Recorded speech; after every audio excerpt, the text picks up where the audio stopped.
Hello everyone, I am very glad that you're joining this story. Subscribe, like, and comment. Enjoy the story, smile more often. I never planned on being the dependable one, the backbone of the family everyone quietly leaned on without so much as a thank you. It wasn't something I signed up for, not exactly, but it happened slowly, subtly, until one day I looked around and realized I had been carrying the weight of two grown adults for more than 10 years. It began with small things. My dad's car needed repairs, my mom's prescription insurance lapsed, the electric bill was overdue, but eventually it all snowballed into something massive and unspoken. Something heavy that just lived in the background of my everyday life like furniture I didn't remember buying. My name's Laura, and I'm the eldest daughter in a family where that title means nothing and everything all at once. I work in logistics for a mid-sized company, nothing glamorous, but it pays well and I'm good at what I do. I've always been organized, methodical, the one who remembered birthdays and paid parking tickets before they doubled, the one who showed up on time with casseroles and a charged phone. My younger brother Nathan, on the other hand, was born wearing a golden halo. He could show up once every 6 months, toss a bottle of wine on the kitchen counter, and be praised like he'd delivered peace treaties to world leaders. My parents adored him in a way that felt performative and exaggerated, and I used to think it was harmless. I used to tell myself it didn't matter who got the spotlight as long as someone was holding the curtain. But over time, that difference between being loved and being relied upon started to dig under my skin like a splinter you forget about until it gets infected. I was the one who helped my parents refinance their mortgage after the housing crash. I was the one who drove across town at midnight when their furnace stopped working. I was the one who paid off their mounting credit card debt without ever asking them to explain how it got there in the first place. And every time I helped, I convinced myself I was doing it out of kindness, out of love, out of obligation. But what I really wanted, deep down, was to be noticed, appreciated, maybe even admired just a little bit. The most infuriating part was that none of it ever seemed to register. My parents didn't brag about me to their friends. They didn't tell stories about how I bailed them out of yet another late fee, or how I saved them from another financial screw-up. No, the stories they told were about Nathan's new marketing ideas, or how he was thinking about launching his own startup someday, even though he barely held a job longer than a calendar season. My mother would beam when she said things like, "Nathan's just so full of potential," while I stood there silently wondering when anyone would acknowledge the reality I lived in every day, that I was the one keeping their lights on and their water running. There was one Christmas, about 3 years ago, that still sits in my chest like a weight. I had paid their property taxes in full that month because they couldn't swing it, and I didn't want them getting another warning notice on the door. I didn't say a word about it, I never did, but I thought maybe, just maybe, they'd say something kind anyway. Maybe they'd see me. But when we were all sitting around the tree, my dad raised a glass to Nathan and said, "We're just so proud of you, son. You've got that entrepreneurial spirit." I remember smiling and nodding, but in my mind I was screaming, wondering how many invisible hours of effort I had to pour into them before they saw me as more than a utility provider in human form. And yet, I kept doing it. I kept covering their internet bills, fixing the roof, helping with groceries, even paying for their anniversary dinner last spring, which they mistakenly thanked Nathan for because he suggested the restaurant. I didn't correct them. I just sat there with a polite smile stretched across my face, wondering how it was possible to feel so close to a family and yet so completely forgotten inside it. I think part of me believed that if I kept showing up, if I kept being helpful, if I just kept loving them through the dismissals and blind spots, they'd eventually realize what I meant to them. That they'd wake up one day and see me clearly, not just as the one who kept the ship from sinking, but as someone worthy of love without having to earn it through utility bills and roof repairs. But all of that changed the day I overheard my mother speaking in the kitchen, her voice low but clear, cutting through the air like a blade. I wasn't trying to eavesdrop. I had come over to drop off a box of groceries because their car had been in the shop again. I stood by the door, unnoticed, just for a moment, just long enough to hear her say, with a laugh in her voice that stung more than anything else, "Laura's just our backup. We'd never rely on her like we do, Nathan." And just like that, Something inside me cracked, something that had been holding everything together for years without anyone noticing. It's strange how one sentence, just one offhand remark spoken in a moment of casual cruelty, can gut you harder than a decade of being overlooked ever could. I stood in the narrow hallway just outside my parents' kitchen, one hand still clutching a canvas grocery bag full of organic produce and vitamin supplements they had specifically asked for, and I heard the words float through the air like poison disguised as pleasantries. My mother's voice, always soft and sugary when she was gossiping, carried just far enough for me to catch it. "Laura's just our backup," she said, with the same tone you might use to describe a second set of house keys or a spare tire. "We'd never rely on her like we do, Nathan." I didn't move at first. I couldn't. The weight of those words pressed down on me so heavily I felt rooted to the floor, like if I so much as shifted my stance the whole house might collapse around me. There was laughter after she said it, light and effortless, and then my father chimed in, his voice muffled but unmistakably amused, something about how Nathan had always had more presence or natural leadership. I don't even remember the exact phrasing, just the sick, cloying feeling in my gut that confirmed something I'd spent years trying to unhear, that no matter how many bills I paid, how many crises I solved, how many times I held their lives together with duct tape and good intentions, I was never going to be anything more than a placeholder in their eyes. Has anyone else ever been treated like the fallback plan in their own family? Have you ever found yourself being the one who shows up, the one who fixes everything, the one who keeps the machine running, and still ends up being the afterthought, the ghost in the background, the name they mention only when something goes wrong? I know I'm not the only one. And if you've ever lived in that role, if you've ever sat quietly at the edge of a dinner table while someone else got all the credit and affection you were starving for, then you already know how it feels to be erased while standing in the middle of the room. I think that's what hit me hardest, not just the words themselves, but how casual they sounded. My mother didn't say it in anger or frustration. She wasn't lashing out. She was simply speaking her truth, comfortably and without hesitation, the way you might tell someone your favorite color or your preferred brand of coffee. That's what gutted me. That's what made it impossible to pretend anymore. Because if she'd said it in the heat of a fight or during one of her infamous guilt-tripping sprees, maybe I could have written it off. But the ease of it, the sheer comfort in dismissing me so completely, was the part that shattered something I didn't even realize had been hanging on by a thread. I turned around before they could see me, walked quietly back down the hallway, set the grocery bag on the steps outside the door, and drove away without saying a word. I didn't cry, not right away at least. I drove in silence with both hands clenching the steering wheel so tightly my knuckles turned white, the sting in my eyes threatening to spill, but never quite making it. I don't remember what song was on the radio. I don't even remember hitting the highway.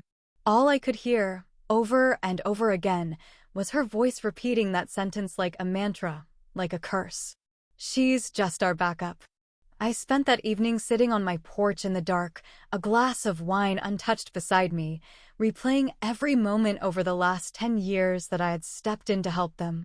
Every time I had dipped into my savings account to cover their unexpected expenses, every holiday meal I cooked when my mother claimed she was too tired, every late-night phone call where I soothed my father's anxiety about money while pretending I wasn't anxious myself.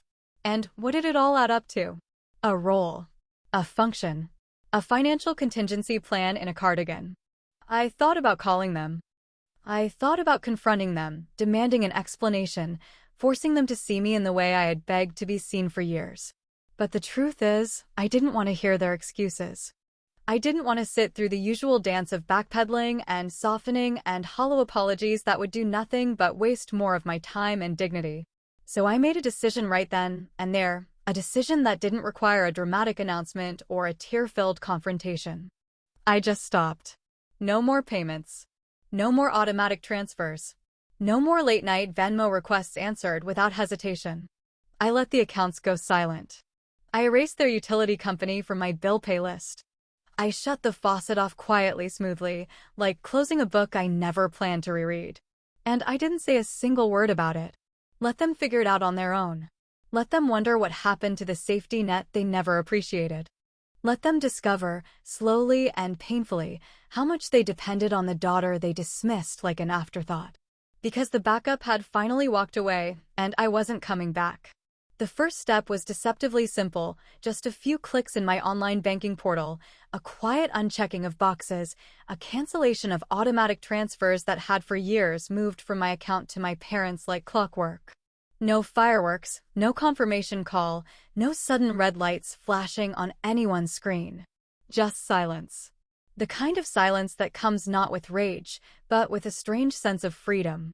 I didn't make a grand statement, didn't call to explain my decision, didn't leave a farewell note tucked under a bowl of fruit. I simply stopped.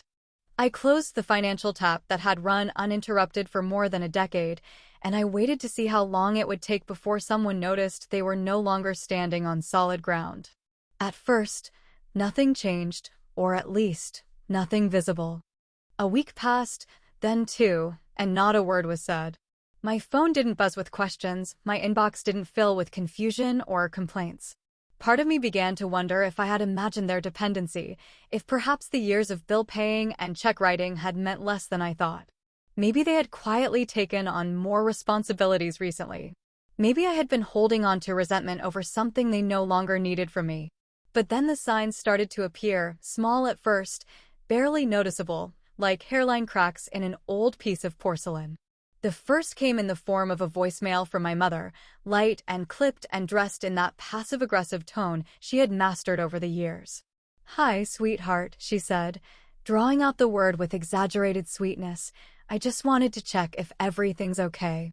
We didn't see the electric bill come through this month, and your father thought maybe there was a hiccup with the bank again. No rush, of course, just let us know. Love you." I listened to it twice, then deleted it. No response. No explanation.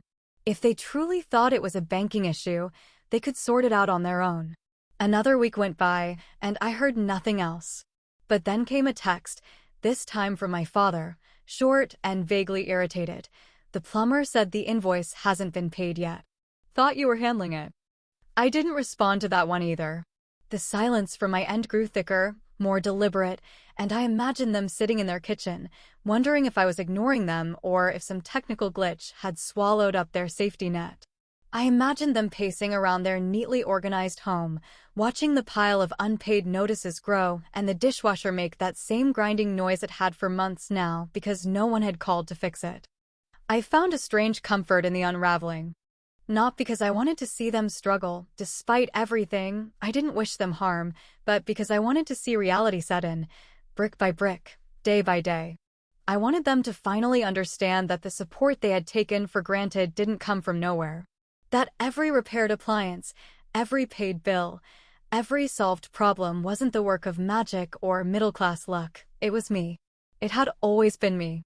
The daughter they never bragged about, the woman they never celebrated, the so-called backup who kept their lives from crumbling beneath them. Soon, I started hearing from mutual acquaintances, quiet, curious comments slipped into casual conversation. "Your mom mentioned they're thinking of downsizing," one said. "Your dad seemed a little stressed about the house repairs," said another. I nodded politely each time, offering nothing in return. Let the questions swirl. Let the truth trickle out slowly, organically, like water seeping through a cracked roof. I didn't need to announce anything. Their discomfort would speak louder than anything I could ever say. Then came the moment I had been waiting for, the moment when Nathan, golden boy of the family, finally stepped into the spotlight his parents had carved out for him, only to realize it came with responsibility, not just applause. I heard through my cousin that Nathan had started hinting to our parents that he needed some bridge money for a new expansion idea at his startup. He had that same smirking confidence he always wore when talking about his business ventures, despite the fact that most of them floundered after the launch party fizzled out. He had always assumed that if money was needed, it would appear either from their pockets or, more often, from mine. But now, with their accounts thinning and the bills stacking up, my parents had nothing left to offer him but vague promises and recycled excuses. I could only imagine the awkward conversations happening behind closed doors, My father explaining that things were a little tight right now, my mother suggesting Nathan hold off until that account discrepancy gets sorted. Maybe they even tried to call me again, hoping I'd swoop in for another financial rescue. If so, I didn't hear it. I had stopped answering unknown numbers. I had started choosing peace over guilt. Watching the roles slowly shift, watching the family machine creak and shudder without me oiling its parts, it wasn't satisfying in the traditional sense. It didn't come with victory music or some dramatic curtain drop. It was quieter than that, more internal, more subtle. It was the satisfaction of no longer participating in your own exploitation. It was the quiet strength of letting others finally feel the weight you've carried for years. And now, the cracks had grown deep enough that Nathan had begun asking for what he believed he deserved: more money, more investment, more faith. But the well had gone dry. And for the first time, they were all going to have to ask themselves a question they should have considered long ago. What happens when the backup walks away and the favorite needs saving? There's something fascinating about watching a man who has coasted his entire life on charm and borrowed confidence suddenly realize that the ground beneath his feet was never solid to begin with. Nathan had always carried himself with that easy swagger, the kind of self-assuredness that only grows when people around you never hold you accountable for anything beyond showing up and flashing a smile. He wasn't stupid. Not exactly, but he was the kind of man who believed he was smarter than everyone else simply because people let him believe it for so long. My parents had built him up into something mythological, a leader, a visionary, a future tycoon, and they fed that narrative so relentlessly that Nathan started believing his reflection was a prophecy. I knew his business was shaky. He'd launched his so-called boutique marketing firm with a splashy website, some glossy brand kits, and a lot of talk about scalable growth, but beneath the polished veneer was just a handful of clients, most of whom came through friends of friends or old college acquaintances doing him a favor. He burned through his initial capital in record time: office space, catered meetings, custom-branded pens, and within the first 6 months, he was already hinting that he needed more funds to keep things innovative. I'd watched it all play out from a distance, sipping my coffee while reading between the lines of every social media update he posted about exciting developments and game-changing partnerships. The truth was, behind the buzzwords and filtered photos, Nathan's empire was already crumbling before it ever really stood tall. Now, he was pushing to expand. He wanted a second location. He wanted to hire a digital strategist. He wanted newer equipment, fresher branding, a slicker pitch deck. But he didn't want to ask the one person who had made sure the lights stayed on when no one else even noticed the power was flickering. My parents were the first ones he turned to, of course. In his mind, it was the natural order of things. He brought them pride. They brought him funding. Only this time, they didn't have anything left to give.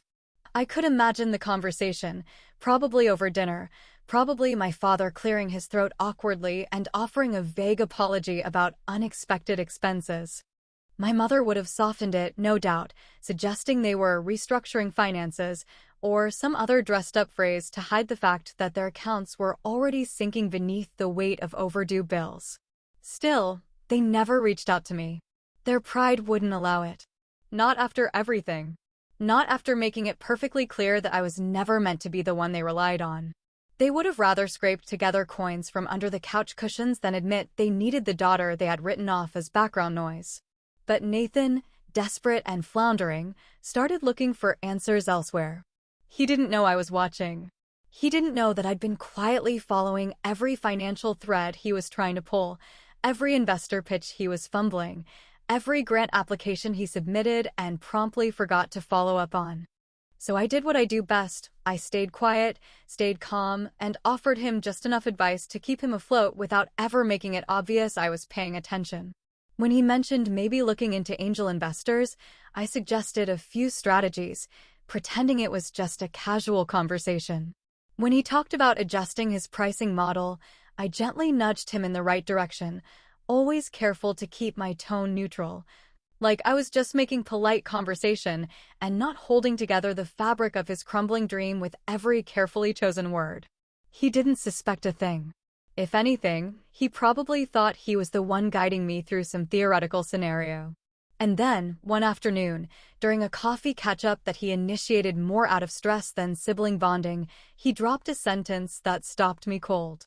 He leaned back in his chair, hands wrapped around a half-empty cup, and said, almost offhandedly, honestly, if it wasn't for my investor, I'd be screwed right now. I don't even know who the hell they are, it's all through a fund manager, but someone believed in me enough to keep the money coming. Can you believe that? I stared at him, my face still, my fingers tightening just slightly around my mug, and nodded like nothing inside me had just shifted. He had no idea. Not a single clue that the silent investor, the one he imagined as some shadowy financial guardian angel, was me all along. The look on his face was almost endearing, full of relief, full of pride, full of that same lazy certainty that someone would always catch him when he fell. He didn't see the storm gathering in my silence. He didn't hear the ticking clock inside my mind, counting down to the moment when everything he thought he knew would collapse. Because the truth was no longer a secret. It was just waiting for the right time to speak. I suppose the irony would have been almost funny if it hadn't felt so bitter sitting in the back of my throat like something half-swallowed and entirely unforgiven. Nathan was unraveling, slowly at first, like a thread tugged too hard at the hem of a suit jacket, but now it was all coming apart in a way even he couldn't deny anymore. His expansion plans had flopped, his newest client had pulled out at the last minute, and his overhead was catching up to his ego in ways he clearly hadn't anticipated. I could see it in the tension behind his eyes, the way he drummed his fingers nervously on the table during our rare conversations, and the way his once slick sales pitches now sounded more like desperate ramblings laced with self-doubt he wasn't used to carrying. And still, no one had asked the one question that hung heavy in the air: who had been funding his survival in the first place? Who had sent those checks through that third-party fund manager? Who had approved the seed money that gave him the illusion of independence?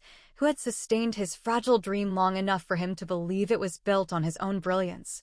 They never thought to ask. Not my parents. Not Nathan. Maybe because they assumed it had to be someone important, someone polished, someone who saw his potential the way they did. They never once imagined that it could be me. And honestly, I hadn't expected them to. It hadn't started as revenge. I need to make that clear, even now. When I first funded Nathan's business, I wasn't trying to prove a point or exact some slow-burning justice. I had done it quietly, under a different name, using a financial proxy and legal alias, something I set up during a period when I still believed that maybe, just maybe, he'd grow into something decent. I didn't do it because I thought he deserved it. I did it because I wanted to give him a chance without the weight of our family's warped expectations dragging him down before he even started. I told myself I was giving him dignity by doing it from a distance, by not rubbing his nose in the truth. I told myself it was about fairness, about giving him something I had never been given, support without conditions, trust without transaction. But over time, as I watched him squander it, saw the carelessness, the entitlement, the smug assumption that someone, somewhere, would always pick up the slack, I began to see my quiet generosity for what it really was. It wasn't a gift. It was a leash, and I had handed it over willingly, naively, thinking that not being seen would somehow protect me from being dismissed. But silence doesn't protect you from anything, it just delays the inevitable. My parents, meanwhile, were cracking under the weight of their own pride. The financial unraveling on their end was becoming harder to conceal, and the pressure was starting to show in their strained voices and vague answers whenever anyone asked how things were going. Nathan had asked them, not once but twice, if they could offer more financial help, and both times I knew they'd lied through their teeth trying to preserve whatever facade they were clinging to. Eventually, I heard through a mutual friend that my mother had told someone at church they were in talks with Nathan's mysterious investor, hoping to secure just one more funding round. That was the moment I knew I had reached the end of my tolerance. I had given more than enough. I had swallowed pride, overlooked disrespect, carried the burden of a family that never once thought to thank me, and I was done. The conversation itself was simple, quiet, and clinical. No theatrics. No yelling. Just truth served cold and clean. I met them at their house, the same one where I had paid the property taxes, fixed the plumbing, and replaced the heating system they claimed Nathan had arranged. My parents sat stiffly on the couch, and Nathan looked tired, confused, still trying to piece together how things had gone so wrong so quickly. I told them everything. I told them how the first loan had come from me. I told them about the fund manager, the proxy account, the paperwork filed under a name they didn't recognize. I laid it out, detail by detail, transaction by transaction, letting the timeline stretch across their memories like a blade slicing open every assumption they'd ever held about who their son really was and who their daughter had always been. I didn't cry. I didn't raise my voice. I didn't need to. Nathan just sat there, his face slack with disbelief, and I think that hurt him more than anything else, that the person he'd overlooked, the person they all took for granted, had been the one holding up his fragile little empire all along. My father shifted in his seat, his lips pressing into a thin, pale line, but said nothing. My mother looked stunned, as if the truth had knocked the wind from her lungs and she couldn't decide whether to be ashamed or indignant. Neither of them apologized. Of course they didn't. They just sat there, quiet and small, in a house built on the myth of their own superiority. And then I stood up, took my coat, and looked at them for what I knew would be the last time, not as a daughter begging to be seen, but as a woman who finally understood the power of walking away without a single backward glance. The room was silent when I left, but the truth echoed long after the door clicked shut. There was no speech, no dramatic monologue, no cinematic pause where I looked over my shoulder with a glint of righteous satisfaction before walking away. That's not how it happened, and honestly, that's not who I am anymore. I didn't gloat. I didn't throw their failures back in their faces or demand the apologies they never truly meant to give. I just walked away, quietly, firmly, and without the heavy chain of needing their validation dragging behind me anymore. For the first time in years, I didn't feel like the daughter they tolerated, or the backup plan they dismissed when it was convenient. I felt like a woman who finally understood that peace is not something you earn by pleasing other people, it's something you choose when you stop begging to be chosen. After the truth came out, after I laid it bare before them like a ledger filled with years of silent generosity, they scrambled to do what they always did best: rewrite the narrative. My mother tried first, her voice suddenly trembling with selective vulnerability, telling me she had always appreciated everything I'd done, even though she couldn't recall a single specific example without trailing off into awkward silence. My father chimed in next, fumbling through a half-hearted attempt at justifying their actions with phrases like, "We were just trying to motivate you," and "We didn't want to make things awkward for Nathan." As if years of silence, favoritism, and dismissal were nothing more than clumsy encouragement dressed in cruel indifference. I didn't argue. I didn't fight. I didn't even roll my eyes, because by then, I'd already made my decision. I told them calmly that I was done being the fallback. I told them I wasn't interested in retroactive praise or apology by default. I told them they could keep their rewritten history, their shallow regret, their sudden realization that I'd been the foundation they'd built their illusions on all along. Because none of it mattered anymore.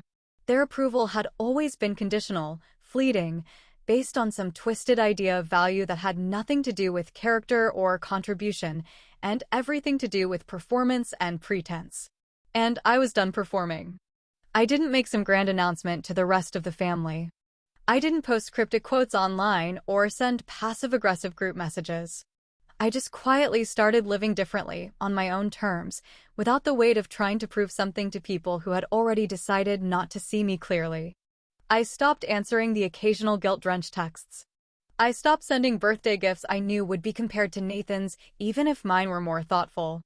I stopped pretending there was still a bridge between us when all they'd ever built was a stage they expected me to play a supporting role on. And then, in the most fitting move of all, I took the profits from my investment, the one Nathan still couldn't believe I had orchestrated, the one he now realized had been the lifeline beneath his crumbling empire, and I redirected them. Not toward him, not toward my parents, not toward anyone still stuck in the echo chamber of their own entitlement. I donated the money to a nonprofit that provides seed funding and mentorship to young entrepreneurs from underprivileged backgrounds, kids who don't have safety nets, who don't have wealthy parents or family friends willing to float their dreams for the sake of appearances. Kids who remind me a little of myself, back before I learned how invisible hard work can be when it doesn't come wrapped in charisma. I met with the director personally, handed over the paperwork, and told her exactly what I wanted the money to do: fund new ideas, give second chances, teach real business skills to people who would never be handed anything without proving they deserve it first. And when I walked out of that meeting, I felt something I hadn't felt in years: not triumph, not vengeance, but clarity. For the first time, I had taken all the energy I had wasted chasing praise and turned it into something that mattered to me. I never told Nathan. I never told my parents either. I didn't need to. Let them think what they want. Let them believe I just disappeared out of bitterness, or that I couldn't handle being overlooked. They'll tell their version of the story to whoever will listen, and that's fine. I've learned that some people will always cling to the version of you that makes them feel better about themselves. And I've also learned that letting go of those people is not a loss, it's a release. Sometimes, closure doesn't come in the form of apologies or reconciliations or dramatic confrontations. Sometimes, closure is just knowing you finally stopped showing up for people who never showed up for you. Sometimes, it's knowing you don't have to explain yourself to anyone anymore. And sometimes, it's looking at the quiet life you've built from the wreckage of old expectations and realizing it's stronger, brighter, and more honest than anything they ever offered you. They saw me as a spare part. I became the engine they never knew powered their world. And by the time they realized it, I was already gone.